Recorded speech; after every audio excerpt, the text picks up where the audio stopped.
At 06:17 local time, a Ukrainian Barracuda drone boat slipped into the Dnipro River outside Kherson, heading toward a Russian small boat forward operating base packed with fuel drums, ammunition crates, and engine parts. But before the Barracuda could reach its target, it had to survive something even more dangerous than Russian defenses. The Barracuda cleared the last reeds on the Ukrainian bank and entered open water. Immediately, a Ukrainian machine gun positioned 500 feet upriver swung its barrel toward the heat signature. The Barracuda operator, sitting in a hardened bunker 14 miles away, froze his controls. The Barracuda drifted on momentum alone. Overhead, a Ukrainian FPV quadcopter circled at 1,000 feet, broadcasting a coded friendly signal while the gunner below raised his night vision goggles and scanned for the one thing that would keep him from pulling the trigger. 5 seconds. 7. Then he saw it, a pulsing infrared strobe on the Barracuda's hull, blinking a pattern only Ukrainian forces would recognize. For a brief few moments, everyone stood still as the Ukrainian gunner watched through his night vision goggles. Any miscalculation now and the mission is over before it starts. Thankfully, he paid attention to his pre-watch turnover brief and lowers his weapon. The Barracuda had just survived its first threat, and this problem is much more common than you think.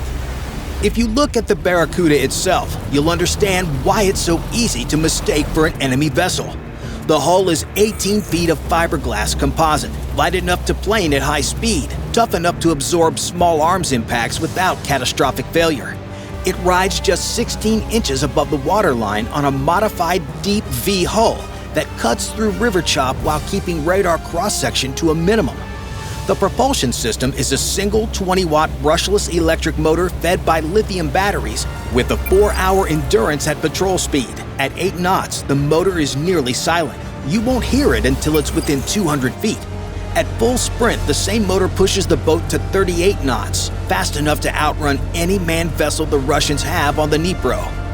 In the bow sits a 35-kilogram shaped charge warhead, enough explosive to gut a patrol boat, or, today, detonate a fuel depot.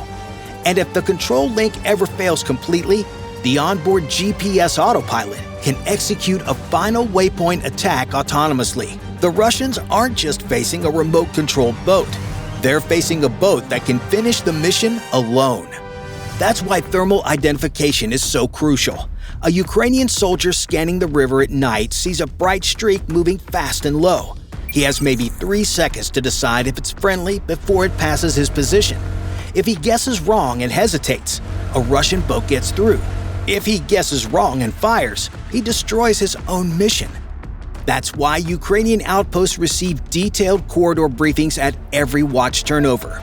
They're told exactly which lane a friendly drone will transit, what time window to expect it, and what identification signal to look for.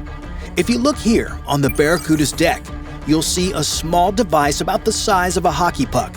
This is an infrared beacon, invisible to the naked eye, but through night vision goggles, it pulses a specific pattern different from what the Russians are using that tells any Ukrainian gunner, hold your fire. The gunner doesn't need to break radio silence or expose his position with a spotlight. He just checks his NVGs, confirms the strobe code, and watches the boat pass. But the IR strobe alone isn't enough. The Barracuda was crawling at just 8 knots through the friendly zone because behavior is the final confirmation. At this speed, the boat's wake stays flat, a thin, controlled ripple that looks deliberate, not evasive. Russian sabotage boats sprint and zigzag because they're trying to not get shot. Ukrainian drone boats move slow and straight because predictable movement matches the briefing. 3 checks have to pass: the right corridor, right strobe code, right behavior. Only then does the gunner hold fire. The Barracuda cleared the final checkpoint and entered the transition channel, sliding past the last Ukrainian positions as it did so. But while Ukrainian gunners can hold their fire, this other Ukrainian system cannot. The Barracuda pushed to 14 knots as it entered the mid-river channel. The FPV drone climbed to 1,300 feet to widen its view. Then the video feed on the operator's screen flickered. A single frame froze, stuttered, then jumped forward. Something was interfering with the signal, but it wasn't coming from the Russian side. Every night, Ukrainian electronic warfare units blast the river corridor with radio noise designed to disable Russian drones before they reach friendly positions. The jamming doesn't distinguish between enemy signals and friendly ones. This is because the front line is so saturated with drones, neither side risks having electromagnetic corridors. It just takes one enemy drone to find it by accident, and all of a sudden you've got hundreds of drones in your face. That's why both sides flood the airwaves and let the operators sort out the mess later. This creates a serious problem for the Barracuda, because the drone boat doesn't receive commands directly from the operator's bunker. The distance is too far, and the terrain is too cluttered. Radio signals travel in straight lines, but the Dnipro River bank is a maze of reeds, sandbars, and flooded forests that block, scatter, and absorb transmissions. A direct signal from the bunker would fade out within 3 miles. So Ukraine uses a relay system. The operator's commands travel through a fiber optic cable to a hidden transmitter site 8 miles behind the front line. That transmitter fires a tightly focused radio beam, only 4 degrees wide, directly at the FPV drone overhead, and that drone is purpose-built for this mission. If you look at the quadcopter circling above the Barracuda, you'll see a heavily modified DJI Matrice 300, a commercial platform the Ukrainians have transformed into a battlefield relay station. The stock version carries cameras and sensors for industrial inspection. This version carries a 15-watt signal repeater, a directional antenna array, and a thermal imager refreshing at 60 frames per second. The Matrice's original 55-minute flight time has been reduced to 38 minutes because of extra payload weight, but that's still enough endurance to escort a Barracuda mission from launch to impact. The drone operates at 1,000 to 2,000 feet, high enough to maintain line of sight with both the ground transmitter and the boat, and low enough to stay beneath Russian long-range air defense radar. Its relay system receives commands on the 5.8 GHz band from the ground station, then rebroadcasts them downward on a 2.4 GHz to the Barracuda at close range. 2 frequencies, 2 transmission paths, so jamming one doesn't automatically sever the other. But the chain is only as strong as its weakest link. Right now, that weak link was the Barracuda itself. The drone's boat antenna sits just 10 inches above the waterline, the worst possible position for radio reception.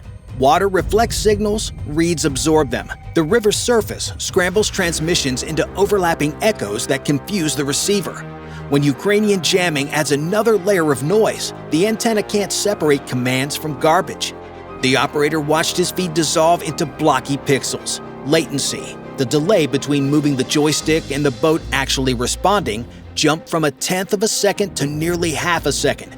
At half a second of delay, the operator isn't controlling the boat in real time. He's guessing where it was a moment ago and hoping his inputs catch up. The Barracuda drifted 4 degrees off course. The FPV pilot reacted fast. He climbed another 200 feet and shifted 200 feet east, pulling the relay path above the worst jamming interference and realigning with the transmitter beam, and the signal punched through. Latency dropped back another 1/10 of a second. The video feed snapped crisp. The operator corrected course with 2 quick rudder taps. Friendly jamming was behind them. The relay chain had held. But ahead lies the wetland labyrinth. Flooded forests, submerged debris, unmarked sandbars, and somewhere in the dark, Russian eyes already searching for them. The Barracuda crossed into the flooded forest and the world went dark. Reed walls rose 15 feet on both sides, blocking any ambient light and turning the nose camera into useless screen. The operator switched his focus entirely to the overhead feed, the FPV's thermal view looking straight down at the boat threading through a maze of vegetation, sandbars, and half-submerged debris. That's where the Matrice's thermal imager earned its place on the mission. At 640 by 512 resolution, the sensor could distinguish a submerged log from a sandbar by the temperature differential alone. Waterlogged wood holds heat longer than river silt. The 60 Hz refresh rate meant the FPV pilot saw obstacles in real time, not the half-second delayed slideshow a cheaper sensor would deliver. In a passage this narrow, half a second was the difference between threading a gap and burying the bow in debris. The Barracuda's electric motor pushed it forward at 6 knots while the hull slithered between reed clusters like a snake feeling its way through tall grass. At this speed, the boat moved just fast enough to maintain steerage, but slow enough to stop before hitting something the FPV spotted at the last second. Speed is the enemy in a flooded forest. A submerged log at 20 knots flips the boat or snaps the propeller shaft. A sandbar at 20 knots buries the hull in mud and ends the mission. The operator nudged the rudder. On the thermal feed, a faint white shape slid past the Barracuda's port side, a rusted barge hull, half sunk and invisible from water level. If the boat had held its original heading, it would have scraped the wreck and possibly torn open the fiberglass. The channel narrowed further. Reeds pressed in until the passage was barely 10 feet wide. The Barracuda's wake rippled against vegetation on both sides. For 200 feet, the operator held his breath while the FPV pilot called out corrections in single-word bursts. Left, steady, right, steady. When the reeds opened up, the Barracuda emerged into a wider channel with actual current, deeper water, clearer sight lines, and room to maneuver. But the geometry had just changed in the worst possible way. Inside the flooded forest, 15-foot reed walls blocked line of sight from everything, including Russian observation drones. The Barracuda's thermal signature was visible to anything that wasn't directly overhead. Out here, the channel stretched 300 feet wide with low vegetation on both banks. The boat's heat plume was now visible from half a mile in any direction. The FPV pilot saw it first, a faint white speck moving laterally across the thermal display, 2,000 feet to the northeast. Then another, circling in a slow orbit above the Russian bank. They weren't alone on this stretch of river, and the Russians were already hunting. On the thermal display, the white speck was no longer circling. It was diving. A Russian FPV attack drone dropping from 600 feet and accelerating directly towards the Barracuda's position. At typical FPV attack speeds of 70 miles per hour, the operator had roughly 8 seconds before the drone reached the boat. "Reduce throttle," the pilot ordered. "Drift to the reeds, now." The operator cut power instantly. The Barracuda's momentum carried it toward a dense reed cluster on the right bank while its thermal signature began cooling without the motor running. The boat slid into the vegetation and stopped, its hull hidden beneath the overhanging stalks. On thermal, the Barracuda was now just another warm shape among dozens of debris piles and mudbanks. The Russian FPV screamed overhead at 50 feet, its camera hunting for the target it had spotted seconds ago. It circled once, twice, then climbed back toward its patrol altitude. Without a clear lock, the Russian pilot wasn't going to waste his drone on a guess. But the second Russian FPV was already repositioning, and this one knew where to look. The operator keyed his radio, relayed to Bukovel. Grid reference 47 Quebec Mike Delta, bearing 045, 2 hostile FPVs, request immediate suppression. 14 miles behind the front line, a Bukovel-AD electronic warfare vehicle was already tracking the Russian drone activity. If you look at the vehicle, you'll see a modified tactical truck with multiple antenna panels mounted on a rotating turret. Those panels are phased array emitters that can focus jamming energy into a 30-degree cone and direct it at specific threat sectors. The Bukovel operates across the 400 MHz to 6 GHz frequency range, wide enough to cover every control link Russian FPV drones use, including the 900 MHz, 1.2 GHz, and 2.4 GHz bands that are standard for commercial-based platforms. At full power, the system can sever a drone's control link from 10 kilometers away. But what makes Bukovel truly dangerous is its precision. Older jammers flood the entire spectrum with noise, which blinds friendly drones as easily as enemy drones. But the Bukovel uses digital RF analysis to identify hostile signal characteristics, then generates targeted interference that attacks only those specific frequencies. The system can suppress Russian drones while leaving Ukrainian relay links untouched, as long as the operators use different frequency bands. Tonight, they were. The Bukovel's turret rotated toward bearing 045, the antenna panels aligned. The system flooded the target sector with focused electromagnetic energy. On the FPV pilot's thermal display, the first Russian drone wobbled, its control inputs going sluggish as the Bukovel's jamming overwhelmed its receiver. 3 seconds later, it nosed over and dropped into the river. The second drone fared no better. Its pilot tried to climb out of the jamming cone, but the Bukovel operator tracked the movement and kept the beam locked. The drone spiraled down and crashed into the reeds 400 feet from the Barracuda's hiding position. The operator waited 10 seconds, watching the thermal feed for any additional contacts. Nothing moved. The operator brought the throttle back up. The Barracuda slid out of the reeds and accelerated toward the final passage.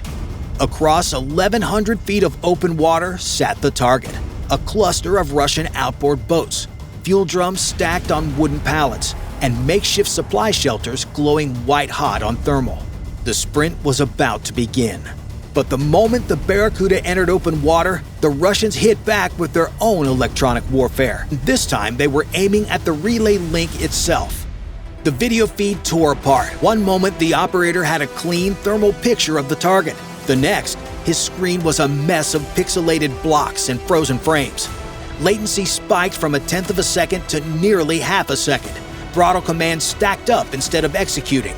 The Barracuda's heading drifted 5 degrees right, toward a reed bank, and the operator couldn't correct fast enough to stop it.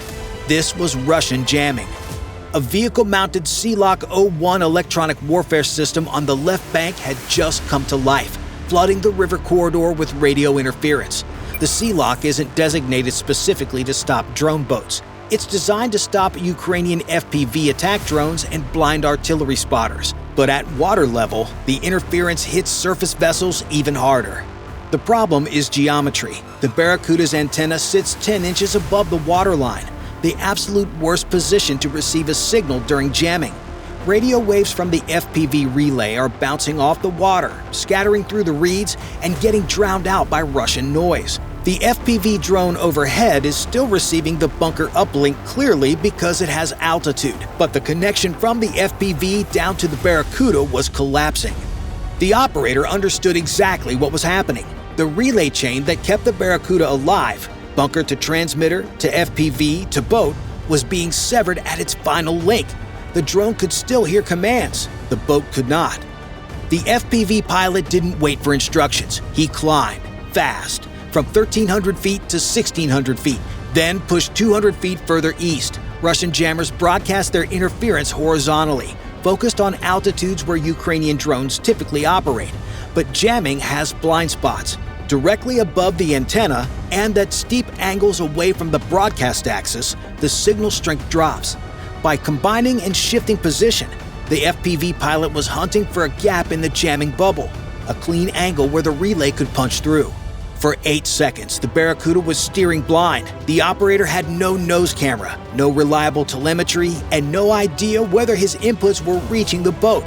He switched to the FPV's overhead thermal view and steered purely by watching the Barracuda's white silhouette drift across the screen. Every rudder command was a guess. Every throttle adjustment was a prayer. Then the FPV found the clean lane. At 1,800 feet altitude and 250 east of its original position, the relay path punched through the jamming. Latency dropped back to 1/10 of a second. The video feed snapped crisp. The operator regained full control and corrected the Barracuda's heading with 3 quick rudder pulses. The jamming zone was behind them. The target was 700 feet ahead. Nothing stood between the Barracuda and the Russian logistics hub except open water. The sprint began. The Barracuda's throttle went to maximum. The electric motor surged, and the boat leapt forward at 38 knots, faster than any Russian soldier could react. On the FPV's thermal feed, the Barracuda's wake flared white-hot as the hull planed up and the bow sliced toward the target. The Russians saw it coming. On the riverbank, figures scrambled in different directions, some running for cover, others reaching for rifles. None of it mattered. At 38 knots, the Barracuda covered 100 feet every 1.6 seconds. By the time the first soldier raised his weapon, the boat was already inside 400 feet.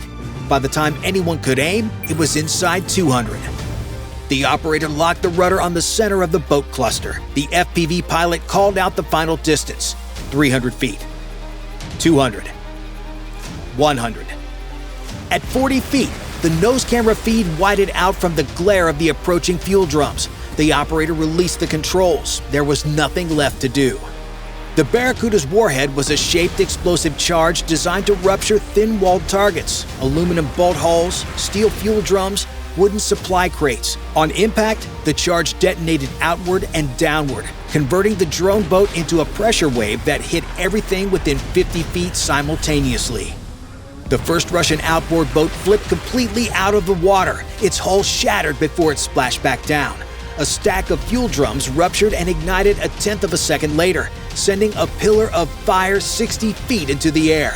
The blast wave rolled outward towards the bay, collapsing 2 supply shelters and scattering ammunition crates into the reeds. A second boat, still tied to the makeshift wooden dock, disintegrated into fiberglass splinters and spinning engine parts.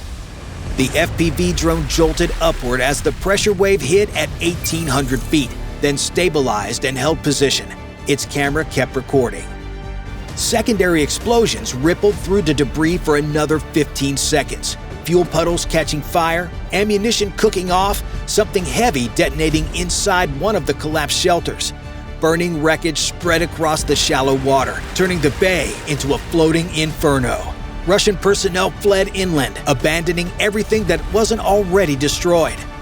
When the smoke began to clear, the logistics hub was gone. The small boat staging area that had supported Russian raiding operations for months was now burning metal and shattered wood.